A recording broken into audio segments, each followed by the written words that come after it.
वो अभी जो शब्द आपने कहे वाक्य रिलेशन में ही है सारो, पर्यायवाची समानार्थक।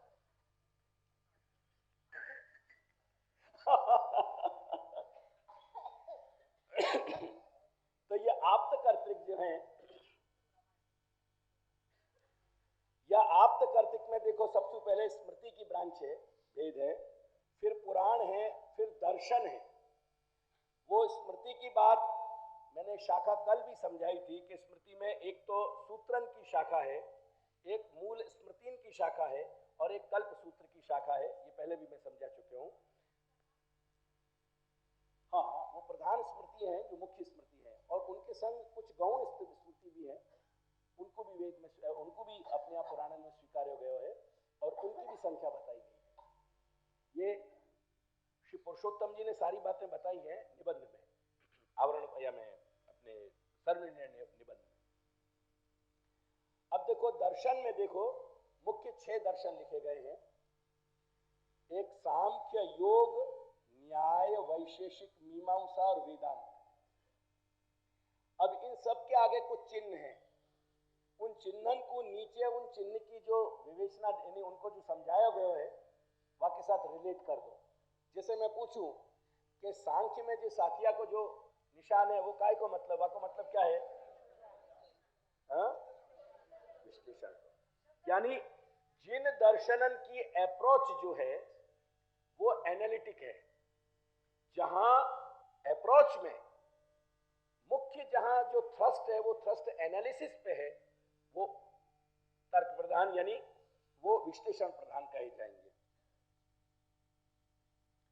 और जहां जिन पे स्टार है वो शब्द प्रधान है, और जिन पे केवल क्रॉस को चिन्ह लग रहे हैं वो ऊह प्रधान है। ऊह यानी जो लॉजिकल अप्रोच है।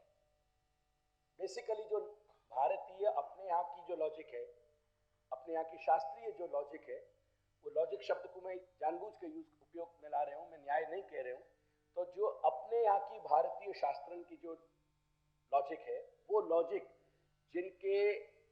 जिनकी थिंकिंग की बैकबोन लॉजिक है, ऐसे जो दर्शन है वो या क्लासिफिकेशन में अपन अगेन जो है संदर्भित हैं शब्द प्रधान सु। यानी शब्द प्रधान कौन से दर्शन है? मीमांसा और वेदांत, यानी पूर्व कांड और उत्तर कांड। तो देखो तुम्हारे ये जो यहाँ को चतुर्विध पुरुषार्थ को जो ग्राफ है वहां में स्मृति, पुराण और दर्शन, यहां तक अपन आ गए। और देखो इतिहास में महाभारत को लिया गया है ऊपर जमनी बाजू, अने और वहां के साथ साथ वाल्मीकि रामायण को भी जितनो प्रमाण महाभारत को मान्यो गयो है उतनो ही प्रमाण श्री वाल्मीकि रामायण को भी मान्यो गयो है। थोड़े भेद करियो, प्रमाण श्री वाल्मीकि रामायण है, रामचरितमानस की बात यहाँ नहीं है। रामचरितमानस जो है श्री तुलसीदास जी की अपनी अभिव्यक्ति है। यानी श्री तुलसीदास जी के प्रारंभ में की स्पष्टता करें, स्वांत सुखाय तुलसी रघुनाथ गाथा भाषा निबंधम अतिमंजुलम आतनोती, शब्द कहवे उनसे पूछो गयो कि भाई सब भाषान को मिक्सअप करके आपने ये ग्रंथ क्यों प्रणयन? तो जो रामचरितमानस है वो श्री तुलसीदास जी की आत्मतोष के लिए व्यक्तिगत अभिव्यक्ति है, और उनने सभी ग्रंथन में से बहुत कुछ लिया है वहां में, परंतु प्रमाणभूत जो है वो श्री वाल्मीकि रामायण है। क्योंकि रामायण के बहुत सारे वर्जन हैं अपने भारतवर्ष में, और प्रत्येक प्रांत की जो प्रधान भाषाएं हैं उन भाषाओं में फिर वो रामायण अलग अलग ढंग से है। यानी ये रामायण तेलुगु में मिलेगी, कन्नड़ में मिलेगी, उड़िया में मिलेगी, ऐसे रामायण के बहुत सारे वर्जन हैं। उनके मूल में वाल्मीकि रामायण है, पर उनकी आत्मतोष के लिए व्यक्तिगत अभिव्यक्ति है, और उनने सभी ग्रंथन में से बहुत कुछ लिया है वहां में, परंतु प्रमाणभूत जो है वो श्री वाल्मीकि रामायण है। क्योंकि रामायण के बहुत सारे वर्जन हैं अपने भारतवर्ष में, और प्रत्येक प्रांत की जो प्रधान भाषाएं हैं उन भाषाओं में फिर वो रामायण अलग अलग ढंग से है। यानी ये रामायण तेलुगु में मिलेगी, कन्नड़ में मिलेगी, उड़िया में मिलेगी, ऐसे रामायण के बहुत सारे वर्जन हैं।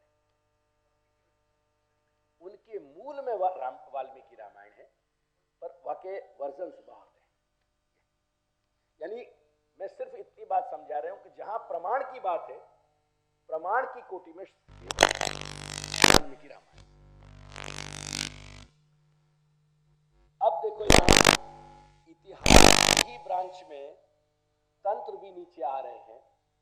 उन तंत्रन में भी मैंने 3 जो अपने यहां को श्री महाप्रभु निर्देश कर रहे हैं, वो 3 तंत्र आ गए हमें। वैष्णव, शैव और शाक्त, या में भी वो लाल और ब्लैक, काले को वही योजना है। जो लाल है वो अपने लिए विचार करने योग्य है, और जो काले से लिखे गए हैं वो अपने लिए विचार करने योग्य नहीं है। परंतु जिनको त्याज्य माने है उनको भी मैंने उल्लेख किया है, क्योंकि बिना नाम के कोई वस्तु को त्याज्य मानना हो तो फिर वह को समझेंगे कैसे। तो ये समझाने के लिए है, मात्र उतने के लिए, ठीक है। तो वैष्णव, शैव और शाक्त, और वैष्णव में भी, वैष्णव तंत्र में भी अपन को पंचरात्र तंत्र नाम का जो ग्रंथ है वो ग्रंथ स्वीकार है। वह ग्रंथ की संहिताएं बहुत है, यानी वाक्य जो भाग हैं वो अनेक भाग हैं, परंतु अनेक भागन में विभाजित ये ग्रंथ पंचतंत्र के नाम से, अरे पंचरात्र के नाम से जो है प्रसिद्ध है। चला है वैष्णव तंत्र में और भी है, परंतु हम जो प्रधान जो स्वीकार रहे हैं श्री महाप्रभु की दृष्टि से, वो केवल पंचरात्र को स्वीकार है, ठीक है। ये नाम से उल्लेख कर रहे हूं मैं, इनकी डिटेल नहीं दे रहा हूं। नाम के संस्कार भी अपन में सेट हो जाएंगे तो आगे काम में आएंगे, क्योंकि आज ही ये सारे विषय पे चले जाना 2 दिन में संभव नहीं। यानी ये नाम निर्देश मेरा ध्यान रखिए। अब मीमांसा और वेदांत में से 2 एरो और निकल रहे हैं, और मीमांसा और वेदांत को मतलब है शब्द पे विचार करना। शब्द क्या है, क्या कह रहे हो है, वह को अर्थ क्या है। यानी शब्द और अर्थ, तो सबसे मूल शब्द की प्रधानता, और शब्द की प्रधानता यानी है कि शब्द जो अर्थ कह रहे हो है वो अर्थ ही हमारे लिए प्रमाण है, वही स्वीकार्य है। यानी मीमांसा और वेदांत जो है वो मूलतया विचार प्रधान शास्त्र हैं, और वो विचार है शब्दार्थ को, शब्द को और शब्द के अर्थ को। श्री महाप्रभु को कोई भी व्याख्यान करता सु, कोई भी दार्शनिक सु, तत्व चिंतक सु अगर कोई तकलीफ है तो इतनी है कि वेद के शब्द को अर्थ वैसे ही होना चाहिए जैसे वेद के शब्द को अर्थ घटन करने की शास्त्रीय पद्धति है। यानी श्री महाप्रभु स्पष्ट आज्ञा करें कि ये धातु शब्दा यत्रार्थे उपदेशे प्रकीर्तिताः तथैवार्थो वेदराशेः कर्तव्यः नान्यथा क्वचित। जो सेट रूल्स है, उन रूल्स के अनुसार, जो ग्रामर के, व्याकरण के जो सेट रूल्स हैं और अर्थघटन के जो सेट रूल्स हैं, उनके अनुसार ही वेद के हर शब्द को अर्थ किया जाएगा। अन्यथा अर्थ करने पे बाकी प्रामाणिकता नहीं रहेगी। यही बात अपने अपने हृदय में तुम भी स्थिर कर लीजो। अगर पुष्टि मार्ग समझना है तो वो श्री महाप्रभु के अर्थ शब्दन से ही समझो जा सके, और श्री महाप्रभु के शब्दन के अर्थ व तरीका से घटन होंगे कि जो अपन को महापुरुष पूर्व आचार्य ने, श्री उभय प्रभुचरणन ने, सप्त आचार्य ने, और सप्त आचार्य के बाद जो समर्थ श्री पुरुषोत्तम जी जैसे श्री हरिराय चरण जैसे जो आचार्य भय हैं, उनके द्वारा बताई गई जो पद्धति है वह पद्धति के अनुसार सु ही उनको श्री महाप्रभु की वाणी के शब्दन को अर्थ घटन होएगो, तो ही पुष्टि मार्ग जाने जा सके, अन्यथा पुष्टि मार्ग नहीं जाने जा सके। वह ढंग से जाने गयो पुष्टि मार्ग ही श्री महाप्रभु को पुष्टि मार्ग है। बाकी जो कुछ भी अर्थ घटन किए जा रहे हैं आधुनिक, वो श्री महाप्रभु को पुष्टि मार्ग नहीं है। ये दोनों बातों को स्थिर कर लीजिए या ढंग से याद, ये मैंने ये बात समझाई। अब देखो ऊपर, सबसे ऊपर मैंने जो तत्व चिंतन के दो विभाजन बताए हैं, एक आस्तिक और एक नास्तिक। आस्तिक लाल में है, नास्तिक काले में है। आस्तिक वैदिक ब्रांच है और नास्तिक अवैदिक ब्रांच है, क्योंकि हमारे शास्त्रन में आस्तिक और नास्तिक को मतलब गॉड बिलीविंग, ईश्वर को स्वीकार करने से नहीं है। ईश्वर को स्वीकार करने वालों या ईश्वर को नहीं मानने वाले के लिए आस्तिक और नास्तिक शब्द अपने शास्त्र में नहीं है। ये बात बिल्कुल सेट करके जाइयो। आस्तिक को मतलब है कि जाकी आस्था वेद में है, जो वेद को स्वीकार रहे हो, भले ईश्वर को नहीं स्वीकार है। जितने भी कर्म मार्ग के मीमांसक हैं, वो मीमांसक जो वेद को सच्चो अर्थ नहीं समझ पाए हैं बेचारे, ऐसे जो भी मीमांसक हैं वो माने कि कर्म ही फाइनल, कर्म ही चरम तत्व है, कर्म के बाद ईश्वर को स्वीकारने की कोई जरूरत नहीं। ऐसे मीमांसक हैं, वो केवल वेद को ही अर्थ कर रहे हैं और उनको कोई कार्य नहीं है। तो वेद को स्वीकारते भय भी वो ईश्वर को नहीं स्वीकार रहे हैं, वो देवता को नहीं स्वीकार रहे हैं, लेकिन उनको नास्तिक नहीं कहा जाए, वो आस्तिक है। तो हमारे यहां, अपने यहां भारतवर्ष में वेद को नहीं स्वीकारने के कारण व्यक्ति नास्तिक है और वेद को स्वीकारने के कारण आस्तिक है, नहीं के ईश्वर को स्वीकारने या नहीं स्वीकारने के कारण। दिस इज अनदर फैक्टर जो हमको we must bear on mind. ठीक है,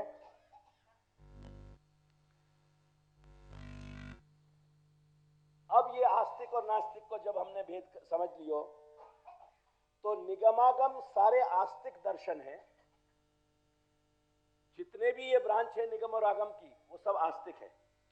नास्तिक ब्रांच में तीन मुख्य धाराएं हैं, एक चारवाक की, एक जैनन की और एक बुद्धन की। चारवाक के दो भेद हैं। अपन ने जो कल चार्ट में 11 सोपान देखे, वहां में सबसे नीचे को जो सोपान है सीढ़ी, सबसे पहली सीढ़ी, वो इंद्रियात्मवाद की ही है और वो चारवाकन की है। क्या लाया?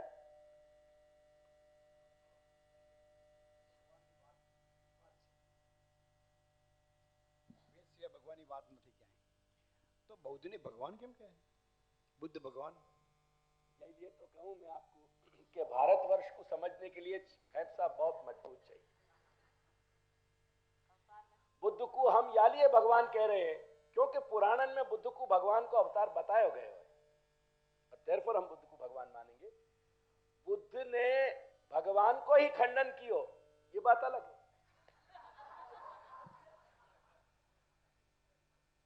या कि आपको ट्रेजेडी बताऊं, उर्दू में बुत शब्द है, बुत, और मूर्ति की पूजा करने वाले को वो लोग बुत परस्त कहते हैं कि ये बुत परस्त है। बुद्ध की जगत में इतनी मूर्तियां बनी कि जब उर्दू भाषा मिलिट्री के कैंपन में जब डेवलप भई, उर्दू शब्द को मीनिंग है कैंप, तंबू लगावे ना, वो उर्दू को मतलब है। और डिफरेंट जगह से आए भाई सैनिक जो एक कैंप में रहते थे, ऐसी आर्मी के कैंपन में जो खिचड़ी भाषा के परिणाम स्वरूप जो भाषा बहुत खूबसूरत डेवलप भई, उसका नाम है उर्दू। और उर्दू नॉर्थ इंडिया में डेवलप नहीं भई है, उर्दू सदर्न इंडिया में दक्कन में डेवलप भई। और उर्दू को शब्द है बुत। बुद्ध को तो बुद्ध की इतनी मूर्तियां बनी जगत में, अब विश्व में, कि वो बुद्ध बिगड़ के बुत बन गए हो। सो द वर्ड बुत स्टैंड्स फॉर स्टैच्यू। वो बुद्ध पे से बुत आया है उर्दू में।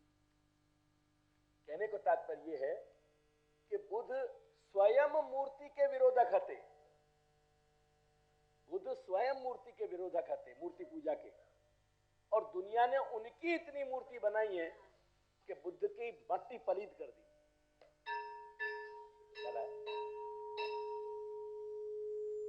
या लिए ये विरुद्ध धर्माश्रयता सर्जन के एक जर्रा जर्रा से लेके परब्रह्म परमात्मा भगवान श्री कृष्ण तक में ये विरुद्ध धर्माश्रयता मौजूद है, क्योंकि संपूर्ण जगत ब्रह्म को ही सुही आविर्भूत है।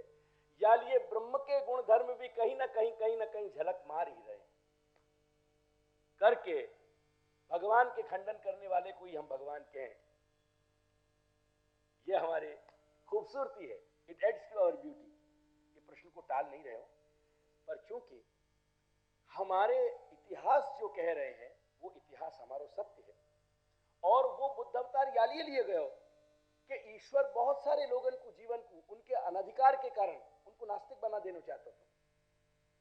मायावाद यालिए प्रगटायो कि बहुत सारे जीवन को उनकी अधिकार नहीं है, यालिए उनको भक्ति मार्ग से विमुख कर देना, यालिए प्रगटायो। ये अपने यहाँ की थियरी। भारतीय चिंतन की मौलिकता को जब तक नहीं पकड़ोगे ना, तब तक कोई बात समझ में नहीं आएगी। और भारतीय चिंतन की मौलिकता जो श्री महाप्रभु बता रहे हैं वो है ईश्वर की लीला, और लीला में कभी कंसिस्टेंसी नहीं हो। अगर कंसिस्टेंसी हो ना तो लीला नहीं, फिर गणित कह हो जाएगी। वो फिर भगवान को तुम लोगों से पढ़ने आना पड़ेगा। अभी जो लीला समझने जा रहे हो भगवान के पास, वो फिर सारा क्रम बदल जाएगा। तो लीला को मतलब ही है भूल भुलैया, लेबिरिंथ। जो लेबिरिंथ नहीं है, जो राजमार्ग है, आप पूछ के देखो। और कभी आपने एडवेंचर को फील किया हो तो आप फील करके देखो कि राज रोड पे चल, राजमार्ग पे जाने में मजा है कि लेबिरिंथ से घुसने की मजा है। There you are. बात इतनी सी है, थोड़ी सी हम खूबसूरती से समझेंगे तो बात समझ में आएगी। जैन के दो मुख्य भेद हैं जो तुमको ध्यान है सबन को। बौद्धन के मूल दो विभाजन हैं, वह दो विभाजन में तीन विभाजन महायान यानी उत्तम पक्ष और एक विभाजन हीन पक्ष को है, जाकू हीन यान कहो जाए। लेकिन हमारी दृष्टि से ये सब के सब जो तंत्र हैं वो गर्हित हैं और छोड़ देने के लिए। तो इतनी बात ये समझ में आ जाएगी तो शास्त्र को स्कोप समझ में आएगा। आस्तिक और नास्तिक के भेद से निगम आगम और अवैदिक में चारवाक, जैन और बौद्ध, ये सारे विभाजन को जब हम समझ लेंगे तो एक विहंगम दृष्टि से, बर्ड्स आई व्यू से हमारे सामने सारे शास्त्र की स्थिति हो जाएगी। अब जैसे मैंने 9वीं ब्रांच तत्व दर्शन यानी व्यास सूत्रन की, भगवान श्री व्यास के ब्रह्म सूत्रन पे जो 9वां भेद बतायो है प्रत्यभिज्ञा दर्शन को, प्रत्यभिज्ञा, यही को दूसरा नाम है काश्मीर शैव। ये कश्मीर में, पूरे कश्मीर प्रदेश में जो ये तुम केसर कहो ना, जो जाकू, केसर नाम संस्कृत को नहीं है, संस्कृत को केसर नाम ही कश्मीर है। संस्कृत में केसर को कश्मीर ही कहते हैं। तो ये पूरा प्रदेश बड़े उद्भट विद्वानन को हतो, और ये जो कश्मीर शैव है, टू योर अमेजमेंट, तुमको जान के आपको आश्चर्य युक्त प्रसन्नता होनी चाहिए कि ये अपनी ही तरह से शुद्धाद्वैतवादी है। ये शुद्धाद्वैतवादी है। तो ये 9 ब्रांचन के साथ मैंने 2 छोटी छोटी ब्रांच और काले अक्षर में नीचे बताई हैं, शैव तंत्र की और शाक्त तंत्र की। एक बात समझ लीजिए कि शाक्त तंत्र में जो वैष्णव शब्द है, don't get misled by that, वो उनको एक भेद है, उनको एक ये भेद है। और ये चीज कभी फिर से अपनो भक्ति हंस ग्रंथ चलेगो तो भक्ति हंस के संदर्भ में मैं या शाक्त तंत्र और बाकी सेकंड ब्रांच वैष्णव को रिफर करूंगा। कोई लोग तुम में से याद रख सकते हो तो रखियो, मैं तो तुमको याद दिलाऊंगा ही, क्योंकि बिना मूल को चेहरा हूं, यानी मैं तुमको याद दिलाऊंगा। पर ये रेफरेंस वहां दूंगा मैं, क्योंकि वहां जो तंत्र मार्ग करके जो एक वैष्णव मार्ग बताया है श्री गुसाई बाबा ने, वाके भेद में ये वैष्णव तंत्र की बात समझाई जाएगी। और ये वैष्णव जो तंत्र की बात है ये कैसे मिसलीडिंग है, यानी या कुछ छोड़ देना चाहिए और पांचरात्र को यानी पंचरात्र को जो वैष्णव तंत्र है वो स्वीकारना चाहिए, ये बात श्री गोसाई बाबा अपन को वहां समझा रहे हैं। क्या लायो, यानी ये वैष्णव एक नाम है यहाँ। तो शाक्त तंत्र के ये 6 मुख्य धाराएं हैं, वैदिक, वैष्णव इत्यादि। और शैव तंत्र की 4 मुख्य धाराएं हैं, शैव, पाशुपत, कालवदन और कापालिक। ये जो कभी कभी टीवी पे तुमको अघोरीन के चित्र दिखाए जाए ना, अघोरी तो सब कुछ मलमूत्र भी खा जाएं और चितान में से निकाल के मांस के टुकड़ा खा जाएं, ऐसे जो अघोरी लोग बताए जाएं, वो अघोरीन को दूसरा नाम कापालिक है, इन्हीं को नाम कापालिक है। तो ये अपने शास्त्र को पूरा विहंगम दृश्य यहां आ गए हो, हेय और उपादेय के साथ। इधर वाले उपादेय में भी फिर वो क्रम चलेगा आगे, कौन उपादेय है फिर वहां में, तो ये उपादेय और ये सारी हेय, ये सारी व्यवस्था को मैंने यहाँ में दर्शाया है। तो एक तो शास्त्र की जब चर्चा चल रही तो इतना व्यू अपन को देखना जरूरी है, ठीक है। अब या के बाद अपन दूसरे चार्ट पे आवे।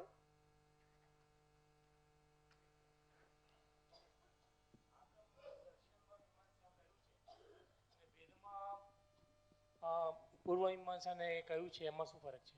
ये मैं ટેલી જ કર્યા છે ત્યાં। અચ્છા, એને ટેકનિકલી દર્શન કહેવાય છે, તેથી એની એ જ વાત ત્યાં રિપીટ છે। એના રેફરન્સ જુઓ આપ, ત્યાં પણ જ્ઞાન અને કર્મના સર્કલ જ છે, જમણી બાજુ ત્યાં પણ સર્કલ જ છે, જુઓ તમે એક્ઝેક્ટલી એની એ વાત ત્યાં રિપીટ થઈ રહી છે, ભેદ કઈ નથી, એની એ જ વાત રિપીટ છે।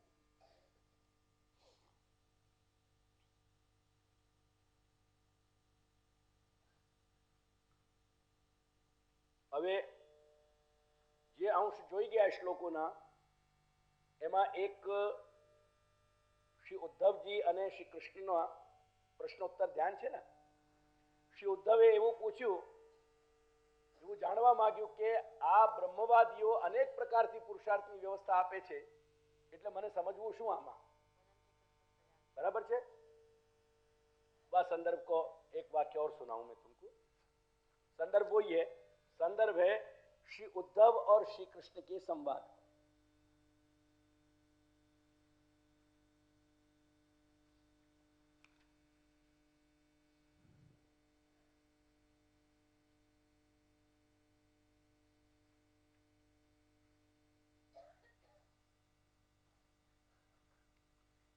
लायो भागवत लायो, कुछ लोग निकालो, फिर क्या की वेट है, फिर प्रतीक्षा क्या की।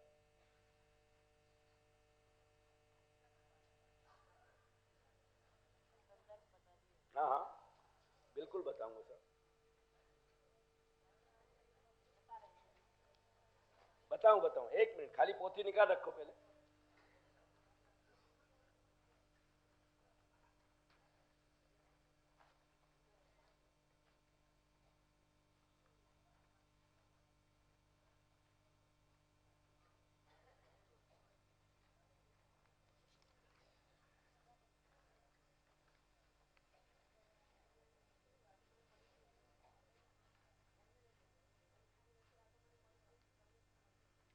एक तो एकादश स्कंदनो 20मो अध्याय काढो, बनता सुधी 627 पानो आवવું જોઈએ તમારું, મોસ્ટ પ્રોબેબલી 627 एकादश स्कंदना 20મા अध्याय में पॉसिबल है कि मारू तमारो वर्जन थोड़ुं जुदुं होय, कई नहीं 20मो अध्याय काढी लो तमे। एकादश स्कंदनो 20मो अध्याय तुम्हारे में कौन सा है तेरे में पन्ना? तो बदन को भेद 2-3 पन्ना को भेद दो, मेरी 627 है।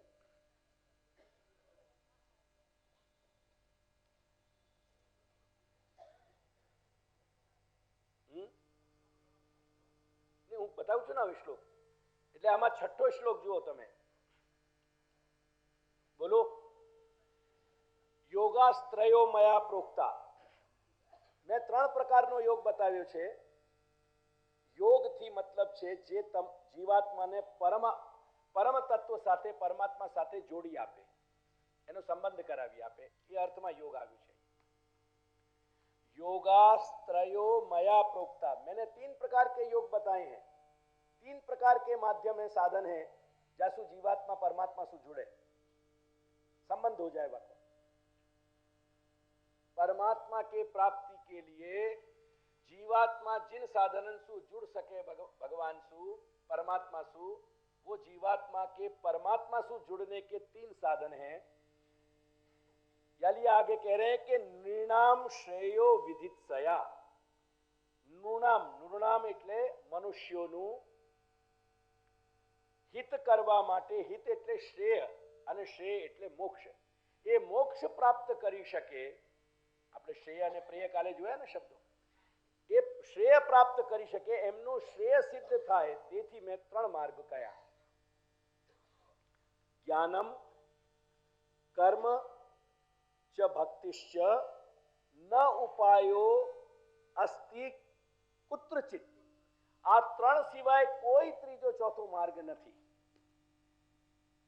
એટલે સમજીને ચાલજો કે જ્યારે સંપૂર્ણ શાસ્ત્રની વાત આપણે કરી રહ્યા છીએ, એટલે એ સંપૂર્ણ શાસ્ત્રનો તંત્ર ક્યાંક જ્ઞાન, કર્મ અને ભક્તિ 3માં સમાવેશનું થવું જોઈએ. અને જો ન થાય તો ભગવદ વચનમાં અને સંપૂર્ણ શાસ્ત્રની સંગતિમાં મોટી તકલીફ થઈ જશે. એક તો આ વાત ધ્યાન રાખજો. શબ્દ સ્પષ્ટ થઈ ગયા ને. હવે એનાથી આગળનો શ્લોક, 7મો શ્લોક પડો, વાંચો કે એ ત્રણેયના અધિકારી કોણ છે. તો કહે છે કે નિર્વિણ્ણાનાં જ્ઞાન યોગો, જે સંસારના કષ્ટોથી બહુ દુઃખી થઈ ગયા છે, ઉદાસીન બની ગયા છે દરેક માટે, એમના માટે કહે છે કે જ્ઞાન યોગ. સંસ્કૃતિથી, સંસ્કૃતિ એટલે કે દુઃખ, સંસારમાં ભટકવું, સંસ્કૃતિથી વિરક્તિ જેમને આવે એ જ્ઞાનીઓ, એ જ્ઞાન માર્ગીઓ, અને અનુરક્તિથી વિરક્તિ જેમને આવે એ ભક્તિ માર્ગી. ભગવાન સાથે પ્રેમ એવો પ્રગાઢ થઈ જાય કે ભગવાન સિવાય દરેકમાંથી વિરક્તિ આવી થઈ જાય. એટલે અનુરક્તિથી વિરક્તિ એ ભક્તિ માર્ગ, અને સંસ્કૃતિથી વિરક્તિ, वैराग्य, ये ज्ञान मार्ग है.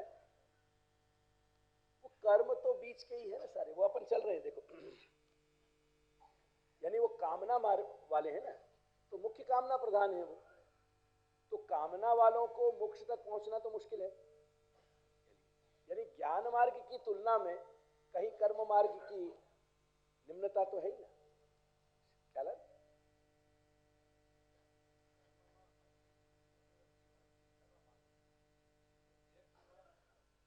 ना ना, जो जेना जेना, 1 मिनट, अंदर अंदर बात ना करो प्लीज.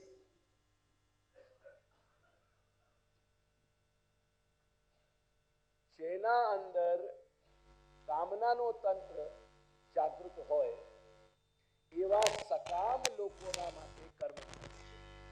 અને જ્ઞાન માર્ગમાં નિષ્કામ થવું સ્વાભાવિક છે. અને નિષ્કામ ન આવે તો જ્ઞાન ખ્યાલ આવ્યો આપણે? હવે આ શ્લોકને પહેલા સાંભળી લઈએ. જેમને નિર્વેદ ઉત્પન્ન થઈ ગયો છે, જેમને વિરક્તિ આવી ગઈ છે, ઉદાસીનતા આવી ગઈ છે, એવા જ્ઞાન યોગ છે. અને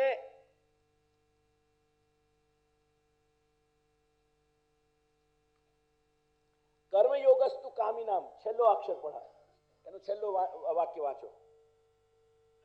તેષુ અનિર્વિણ્ણ ચિત્તાનામ, સાંસારિક કોઈ પણ એટલે જીવન ક્રમમાં જે લોકોને નિર્વેદ પ્રાપ્ત નથી થયો, જે ત્યાંથી વિરક્ત નથી થયા, એવા કામનાઓ વાળા માટે કર્મ માર્ગ છે.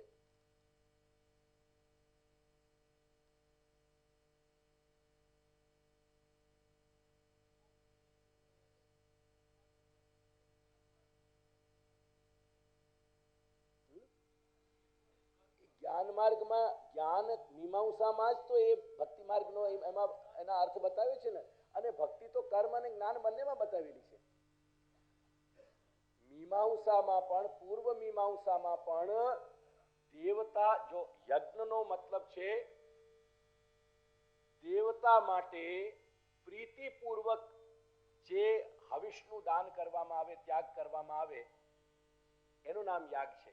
એટલે દેવતાની પ્રીતિ સિદ્ધ થઈ શકે એ તો મૂળ યજ્ઞનું સ્વરૂપ છે. એટલે પ્રેમ ત્યાંથી, ભક્તિ તો ત્યાંથી શરૂ થઈ ગઈ. એટલે ભક્તિ ક્યાં નથી?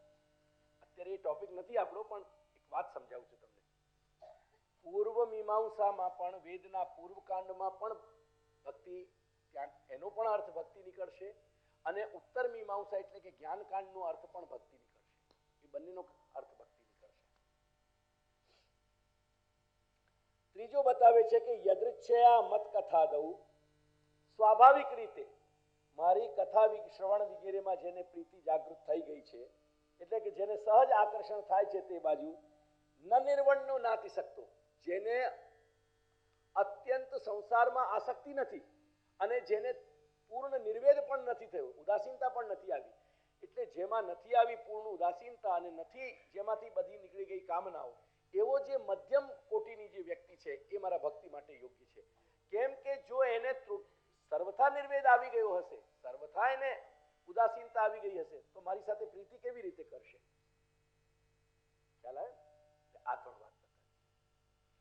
તો જ્ઞાન, કર્મ અને ભક્તિ આ ત્રણ જ માર્ગ છે, એવો શ્રી ભગવાનનો પોતાનો સ્ટેટમેન્ટ છે.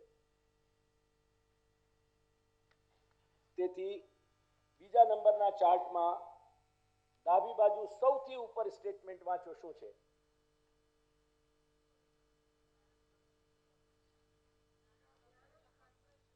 હમણાં જે શ્લોક છઠ્ઠો જોઈ ગયા એ છઠ્ઠો શ્લોક જ અહીંયા મૂક્યો છે. જ્ઞાનમ કર્મ ચ ભક્તિશ્ચ નોપાયો અસ્તિ કુત્રચિત. બીજો કોઈ ઉપાય છે જ નહીં, અને એમાંથી ત્રણ એરો નીકળી રહ્યા છે.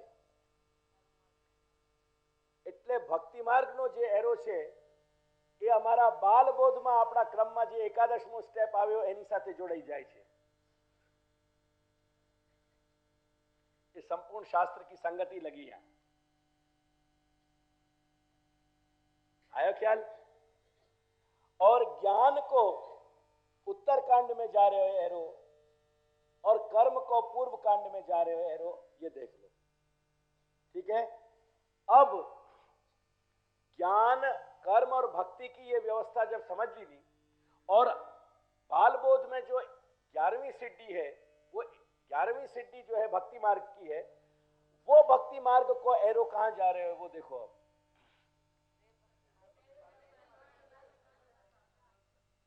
वो प्रेम भक्ति मार्ग की प्रधानता में जा रहे हो, और वो प्रेम भक्ति मार्ग की प्रधानता जो है वो सब शास्त्रन को निर्धार है.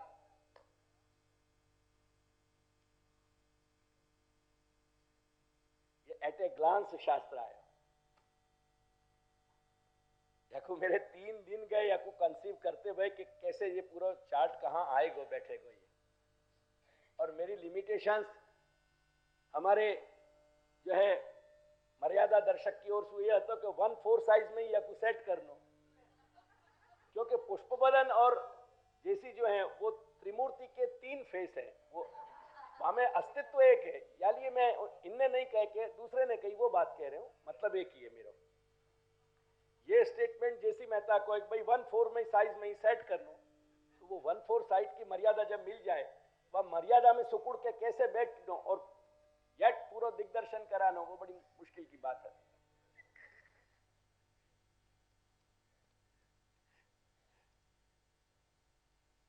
फिर जैसे प्राय स्तुति के जो श्लोकन के जो ग्रंथों हैं, स्तुति के स्तोत्र, वो प्राय अष्टकों में तो एक और मर्यादा दी नहीं गई कि 8 જ પાના થવા જોઈએ.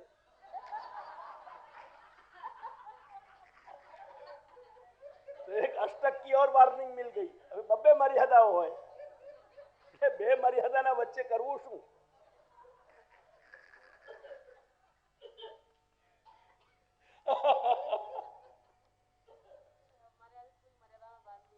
પણ દાદાજીએ એવું કંઈક બધું એક આદેશ આપ્યો માનસિક કે બધું બંને મર્યાદાઓના વચ્ચે બેસી ગયો. આ તો ઠીક છે, પણ જો ત્રણેય મર્યાદા હોત તો ત્રણેયમાં ફિક્સ બેસ્યો હોત.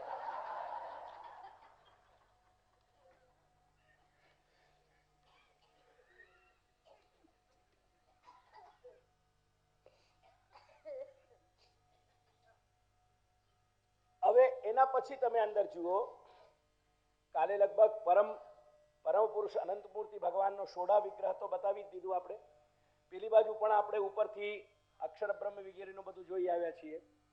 હવે આ સંપૂર્ણ શાસ્ત્રના જે વિભાજન છે ધર્મ અર્થ કામ મોક્ષ, પુરુષાર્થની વ્યવસ્થા, અને એ પુરુષાર્થની વ્યવસ્થા બતાવનારું આપણને સંપૂર્ણ શાસ્ત્ર, એના આખા વિભાગ ઉપર એક એરો છે, અને જે એરોના ઉપર લખેલું છે સર્વ સિદ્ધાંત સંગ્રહ.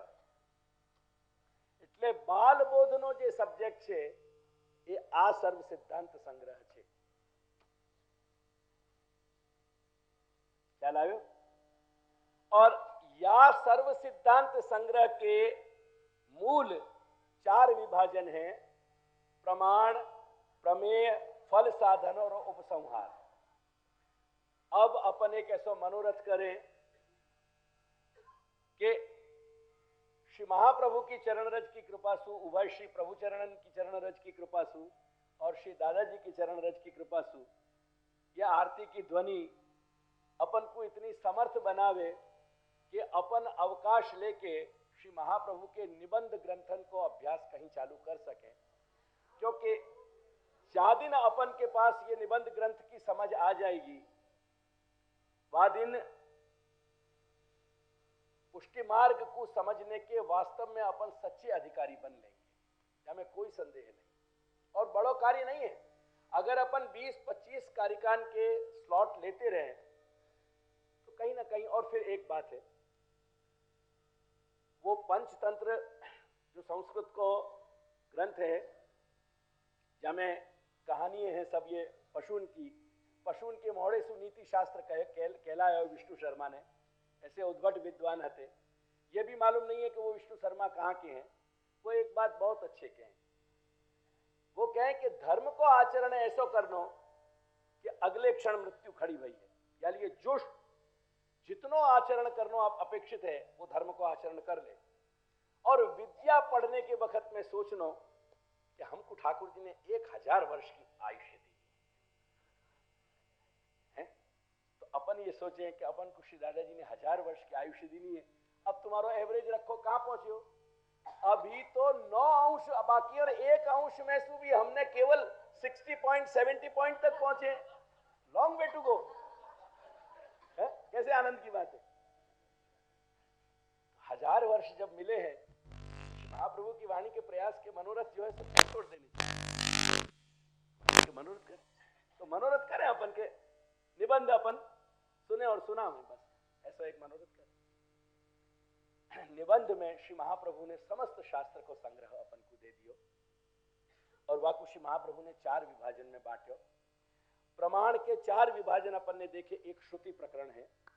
अब देखो, श्रुति प्रकरण में मैं केवल सूत्र में एक बात समझाना चाहूं. एक तो ये चार्ट पे नंबर डाल दो, ये तुमको दियो पूरा, वह पन्ना पे नंबर डालो, मैं जैसे कहूं.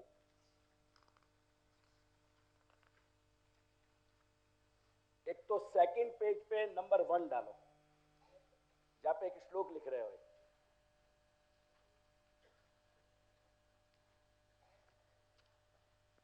एक मुझको ये बात श्लोक कहते, श्लोक कही ना तो मुझको दूसरी बात याद आ गई. ये निबंध पे मैंने एक श्लोक लिखे हो बहुत पहले, वर्षन पहले, वो मैं तुमको सुनाऊं. ये चिट्ठी हमें ही मिल गई थी. निबंधे अवगते शास्त्रम, विद्वान, निबंधे अवगते शास्त्रम पश्येत आमलकम करे. अगर जाने निबंध अवगत कर लियो, जाने निबंध जान लियो, निबंध के 3 खंड जाने जान लिए श्री महाप्रभु के निबंध ग्रंथ के, तो शास्त्रम, वो शास्त्रवा के लिए कैसे हो जाएगा? हाथ में आमलो रख दो, हाथ में राई को दाना रखे ना, तो अपनी अगर साइट में तकलीफ हो तो राई को दाना देखने में तकलीफ होवे, पर आमला देखने में तकलीफ होवे. धर के देखियो एक दिन, ख्याल आया कि नहीं? आमला धर के देखियो. और वहां में भी हमारे बनारस के आमला ऐसे आम है, और आजकल तो हाइब्रिड को जमानो है. एक मनुष्य इतना बड़ा नहीं हो रहे, नहीं तो सब चीज बड़ी हो रही है.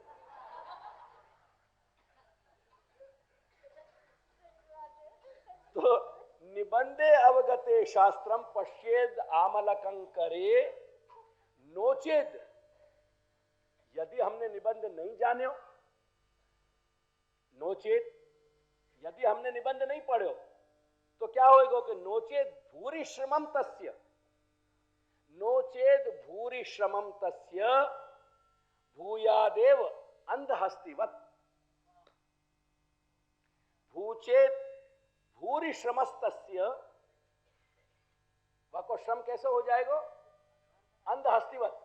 चार अंधे आदमी को खड़ो करके कहो कि हाथी कैसे होए बताओ, एक वाके पांव को देख के कहो थामला जेवो होए, एक वाके पूंछ पकड़ के कहो कि रस्सी जैसे होए, एक कान को पकड़ के कहो कि सुपड़ा जैसे होए, ये परिस्थिति बन जाएगी। यालिए निबंधे अवगते शास्त्रम पश्येदामलकंकरे नोचेत भूरि श्रमम तस्य श्रमस्तस्य भूयादेव अंधहस्तिवत। बहुत पहले लेख लिखना तो एक वाक्य लिए लिखे थे, यानी निबंध इतना जरूरी है। चलो अब यहाँ पे पहला नंबर डाल दियो, वहाँ के बाद ये लास्ट जो चार्ट है वहाँ पे दूसरा नंबर डालो, और सबसे पहले तुम्हारे में अगर ये लग रहे हो तो यहाँ पे पहला नंबर डालो, अरे तीसरा नंबर डालो। अब मैं पहले चार्ट में बताना चाह रहा हूं, थोड़ा वो देख लो।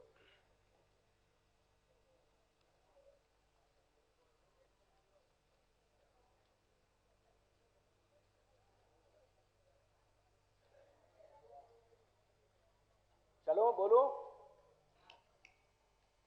देखो सबसे पहले जो ऊपर श्लोक है वो षोड़ा विग्रह धारण करने वाले, षोड़ा यानी 6 प्रकार से जो रूप धारण कर रहे हैं अपना विग्रह स्वरूप, वो यज्ञ और ज्ञान रूप भगवान को हमें वर्णन है, जो अपन ने 6 प्रकार देख लिए। वही कह रहे हैं कि पंचात्मकम द्विरूपंच साधनई बहुरूपकम। यज्ञ के कुल कितने प्रकार है? मुख्य 5, बराबर। और वो यज्ञ 2 भेद में बटे हुए है, प्रकृति और विकृति। जो मुख्य यज्ञ होवे वह प्रकृति याग कहो जाए, और मुख्य यज्ञ को पूरे करने वाले बाकी कंप्लीटनेस के लिए जो पेटा विभाग यज्ञ और छोटे छोटे हैं उनको विकृति यज्ञ कहो जाए, उनका नाम विकृति है। क्योंकि हर शब्द के अनेक अर्थ हैं, let us not be conditioned. तो प्रकृति जो है वो प्रधान यज्ञ को नाम है, और अंगभूत जो यज्ञ हैं उनको नाम है विकृति। बस इतनी बात अपन समझ लें और आगे बढ़े। तो ये पंचात्मक मुख्य यज्ञ 5 प्रकार के हैं, बाकी 2 भेद हैं, और फिर उनके जितने भी तत्त साधन हैं वो अनेक हैं, असंख्य। यानी ये कह रहे हैं कि बहुरूपकम। मुख्य प्रधान यज्ञ के रूप में 5 रूप वाले, उनके भी 2 भेद सु प्रकृति और विकृति रूप वाले, और उनके साधन के रूप में असंख्य स्वरूप धारण किए भय, और ज्ञान कांड के अर्थ के रूप में स्वानंददायकम कृष्णम पर ब्रह्म रूपम। तो ज्ञान कांड को अर्थ क्या है? ब्रह्म को स्वरूप। कर्म कांड को मतलब क्या है? कर्म को स्वरूप। तो या प्रकार सु 5 प्रकार सु ऊपर और 6ठे प्रकार सु ब्रह्म रूप में स्वानंददायक श्री कृष्ण जो हैं उनको हम स्तुमा, उनकी स्तुति कर रहे हैं। अब यही बात पे और समझ लो, कर्म इज इक्वल टू क्रिया।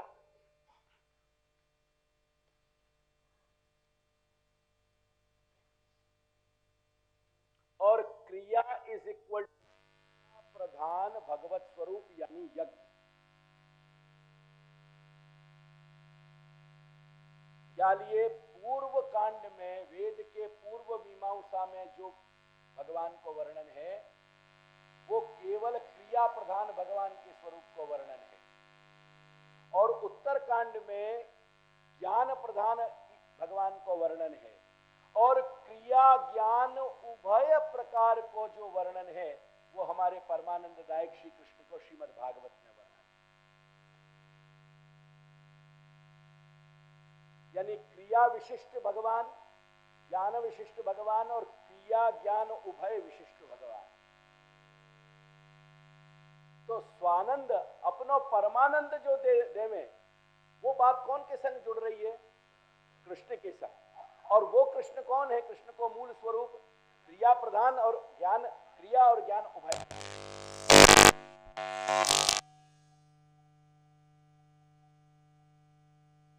प्रधान यानी ब्रह्म प्रधान, ब्रह्मरूप प्रधान स्वरूप जो है ज्ञान में प्रतिष्ठित है, और क्रिया और ज्ञान उभय विशिष्ट स्वरूप श्री कृष्ण के नखशिख स्वरूप में कोटि कंदर्प लावण्यमय में स्थित है। अब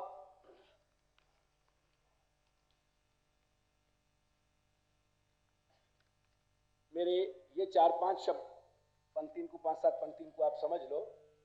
मैं या को गुजराती अनुवाद करने को प्रयास नहीं करूंगा, जहां नहीं समझ में आवे वो मुझको पूछियो। मेरी इतनी अपेक्षा तुमसे रहे कि जो चीज नहीं आवे वो पूछो मुझसे। देखो, पुरुष प्रयत्न से जो शब्द नहीं आवे उनको आप समझा सकोगे ना? पुरुष प्रयत्न से यानी पुरुष के प्रयत्न से क्रिया रूप अर्थ की सिद्धि संभव है। वहां में है लगा के पढ़ो, मैंने सूत्र रूप से लिखी है।